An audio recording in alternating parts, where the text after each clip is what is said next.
everyone. This is a video to show you guys how to create a TrackMaster. So as you can see on the screen right now, we have a Excel document. All that this Excel document right now has is basic data, so there's no format attached to it other than the color. As you can see, I've already added most of the information that you've ever would need for a TrackMaster. So for example, like the incident number, incident month, the day, the year, the suite number, who you're talking about, etc.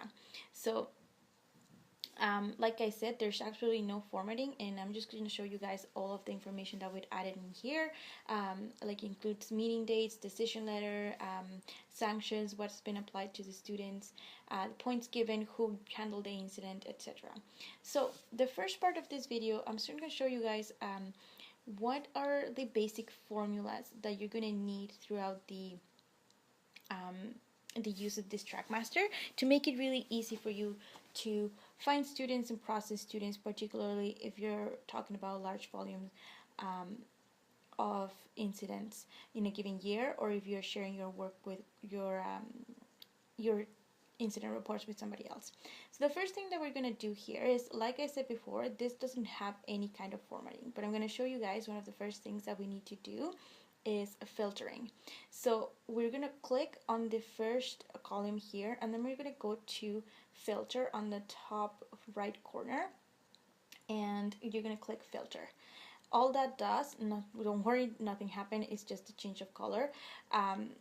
All that does is basically create a category. So now every single cell that has information on the first column is now a category. What it does is that basically any kind of information that has ever been entered into that column is now available for us to use.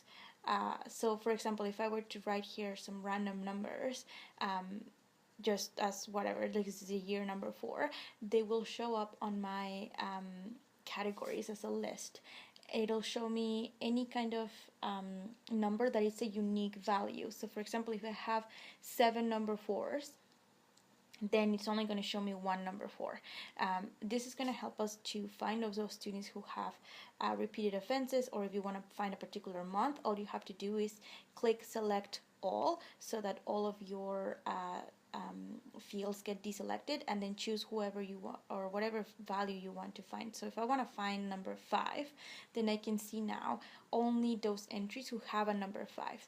Now all the filtering does is hide the entries. It doesn't make them disappear. So in order to see them again, all you have to do is go back to that filtering and click on select all. So another feature, so that's filtering. Another feature that it's important to use is the one on resident's full name. So like I said, this is going to help you whenever you have a bunch of incident reports, or you have like 300 reports. This particular column here, it's going to be of incredible use. So one of the formulas that we're going to use for this column is Concatenate. So Concatenate allows you to create kind of like a common value based on 2 different entries. So you're just going to write equal concatenate, and then you're going to choose the fields that you want to combine. So for example, because this is the resident's full name, you're going to try to combine data from column F and column G. So I want my first name to be inputted first, so all I have to do is click on G2, then comma, and then I'm going to write on quotations a space, so that whenever you're actually seeing the result in this column, or sorry, in this cell, it'll have a space. I'm going to click then on resident's last name, because that's the second value that I want, and you can legit add as many cells as you want. Obviously for this purpose it doesn't we don't need it, but you can add as many as 10. If you ever want to write a value that doesn't change, all you have to do is write it on quotations. So we're going to close it here. We're going to close the parentheses, because this is all of the cells that I'm going to use, and I'm going to press enter. Now, right now, it's not going to show me any value because technically those two cells are completely empty. But the moment that I write anything on one of them, it'll populate my other column. So now you can use my resident's full name because it has been created. So we're going to use that for the entire TrackMaster. So if you want to just drag down the formula, all it's going to do is apply the same formula to every single row. So you don't actually have to write it down on every single one. If you drag it down, it'll move accordingly. So F2, F3, F4, F5, depending on which row you're in. Now we're going to use this concatenate formula for meeting letter issued. As you can see, I already created that formula for meeting letter issued using meeting month and meeting day. And I added a 2014 there because this is all I'm going to be using in this year. So the reason why you're seeing 2014 up to row 14 is because that's how far I've dragged my my formula. You can drag it down a little bit more. All you have to do is click on the last value and drag it down. And it's going to match the row. Like I said, you really have to do anything. Okay, so those are the two places where you're going to be using concatenate. You're just going to make it very, very easy for the Mailmerge later on. So now we're going to be creating a rule. Now, because like I was mentioning before, this TrackMaster is going to get a little bit difficult to handle once we're talking about 100 to 200 students. So how do you know that a student has been there before? Now this column here, it's the one that it's going to be kind of like your best friend when it comes to finding repeated offenders, because you can just use the filtering to select the last name and it'll show you every single incident report that they have been involved in, but it's also going to show you which students have been entered into the database before, with a simple rule that we're going to make. So we are going to go to conditional formatting and create that rule. So you're going to click on select on the entire column, and then you're going to go to conditional formatting, and you're going to create a new rule.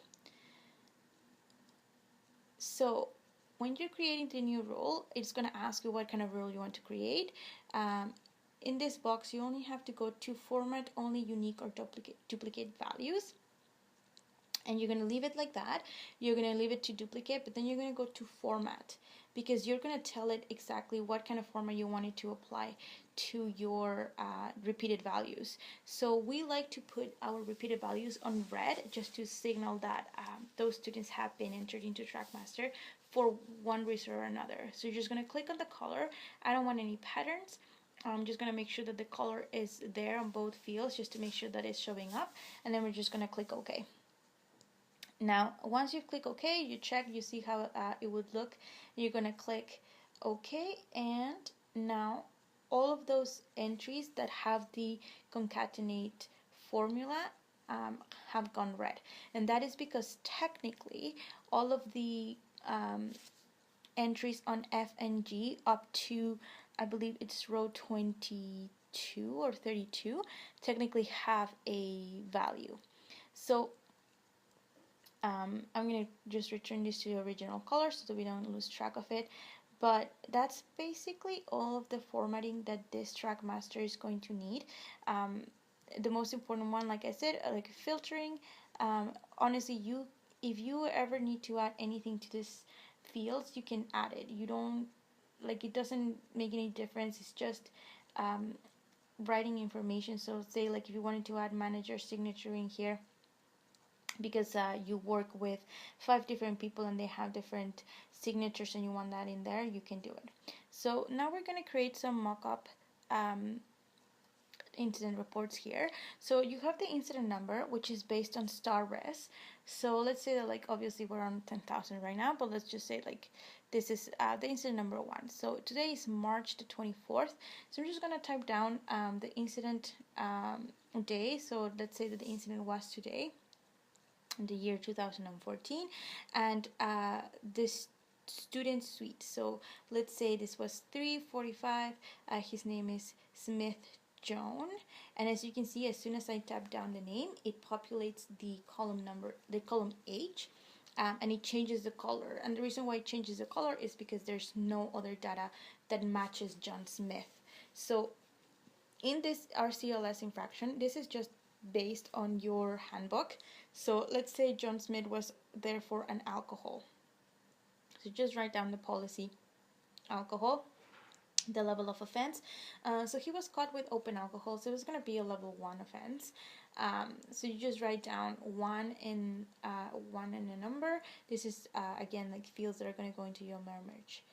The policy letter is A, and then you're going to write down the actual quote, which is open alcohol.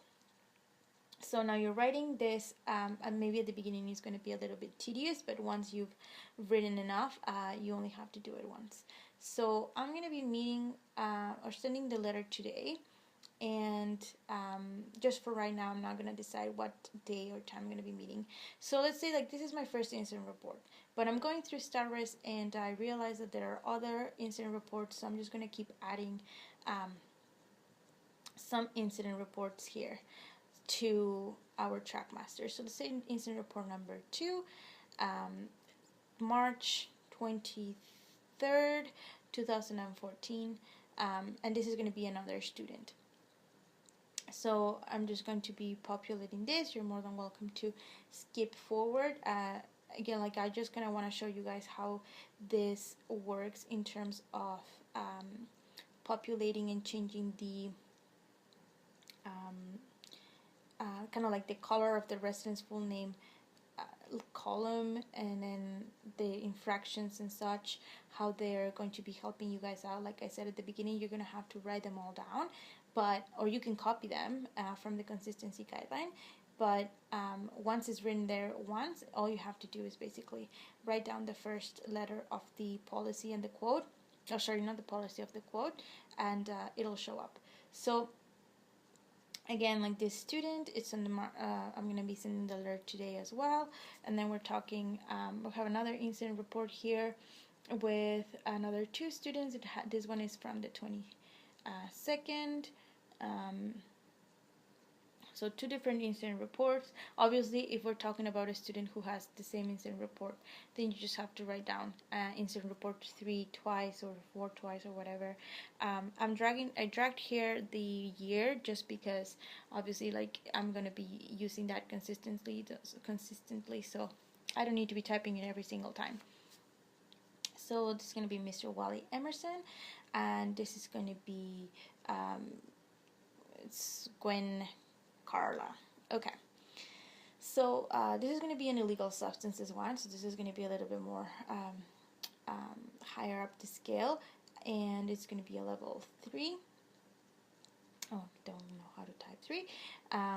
Okay, so now, as you can see here, because this is a repeated entry, I don't have to write down illegal substance again. All I have to do is click or like type the first letter, and now it shows me that field. All I have to do is move along and it'll populate it for me, so you don't have to be writing down every single time. Same here with 3. This is going to be a possessing, selling, using or making illegal substances in residence. So I'm just going to type down this quote, and again, like I'm just using this so that you can see that you don't actually have to write down every single quote every single time. This is just because you're now populating your before empty TrackMaster. So now I have 4 incident reports that are being entered into the system. I'm going to write down as well who the manager is for this particular incident, because again, like maybe you are sharing this TrackMaster with a bunch of people and you want to make sure that you know who has been assigned to the particular incident report. So I'm just going to go all the way down to the manager and put my initials there. Okay, perfect.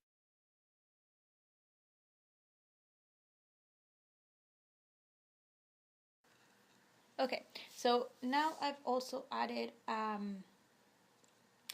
the meeting dates that I'm going to be doing. And now let's say that Sean is going to be doing another incident report.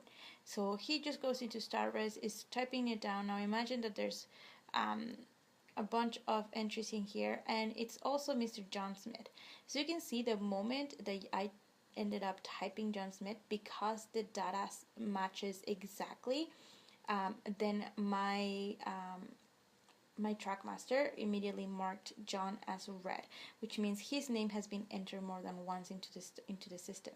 So now let's say Sean really wants to know what John Smith has been in there for. Again, imagine that this is a TrackMaster with 200 incidents, and there's months in between each one. So what Sean is going to do is he's going to go to the filtering section in here, and he's going to find John Smith.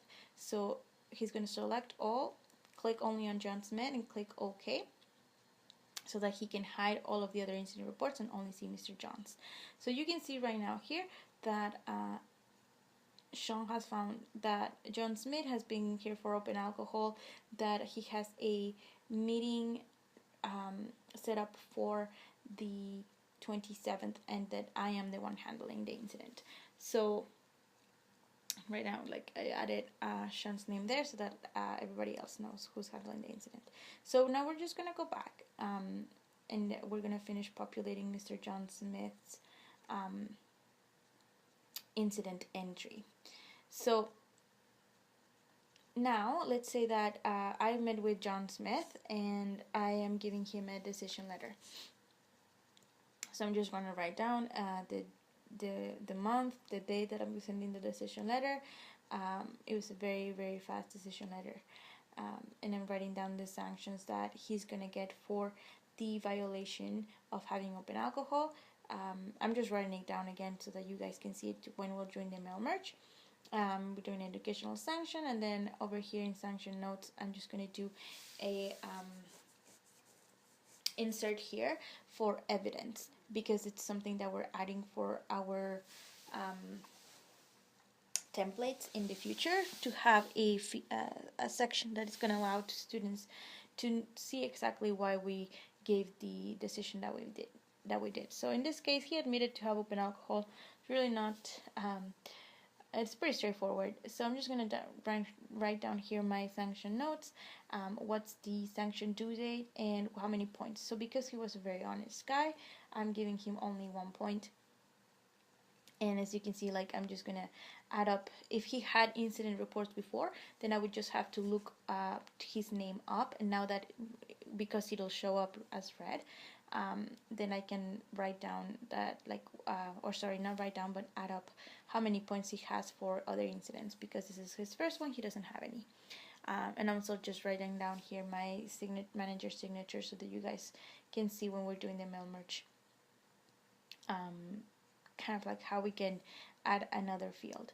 Okay, so now that is basically the beginning of like, all of the data has been inputted. Now there's another spreadsheet here that we're going to use for the Mailmerge. So this is going to be your main one, but this one here is your Mailmerge one. So what you're going to do is you're going to copy all of that information that you want, just so that it matches the data. So I'm inserting it here, but you just can copy on top of it. It doesn't really matter. So this data matches in the exact same way as this one over here. So on your main report. Now the reason why you want a different Mailmerge data is because once you create a bunch of different incident reports in here, then it's going to get complicated to create Mailmerges. So you're just going to copy those that you actually want to use for that particular occasion. In this case, I'm going to send some meeting requests. So I'm just going to select those people that I know that I'm going to be sending a request to. And that's about it for kind of like creating the Mailmerge. Now, I'm going to show you guys another feature that I believe it's important for you guys to be reviewing, because again, once you get to a bunch of incident reports, is going to get a little bit difficult. So you can add the filtering in here as well. Doesn't make much of a difference because this is kind of like a secondary spreadsheet. You're not going to use it for much other than to create mail merges, and once you're done, you're going to delete that information so that other people can create the mail merges. Okay, so the other feature that I'm going to show you guys, it's the freezing panel or freezing panes. So the reason why we want to do this is because once you hit the entry number 37, you're going to start losing you're not going to be able to see anymore the first row, and you want to make sure that you're still entering your information where you need to be entering the information. So right now this has been frozen, so if you start moving down, the first row will move with you. So what I'm going to do is I'm going to unfreeze it so that you guys can see what would happen in case if you don't have it that way. So as you can see, I'm on like X amount of like X number of row, and my information is gone. So I'm just going to like select the first row, and then I'm going to click on freeze top row, and then I can go down, and the first row will move with me. So I can write down all of the information that I need to, and always make sure that I'm writing it in the correct place. And then I'm just gonna go back up, and I'm gonna show you guys as well, because you're probably going to be using this and sharing it among yourselves. Share the workbook. If you do not share the workbook, then only the person who opened the TrackMaster first is going to be able to make any changes. So just go to share workbook, select CLC docs that should be there, which is the network that you share with everybody in your office and property, and click OK. This actually will now save the workbook. Yes, great, perfect. And now you can use it among many people. Now, make sure that every time that you're using it, you are saving it as constantly as you can.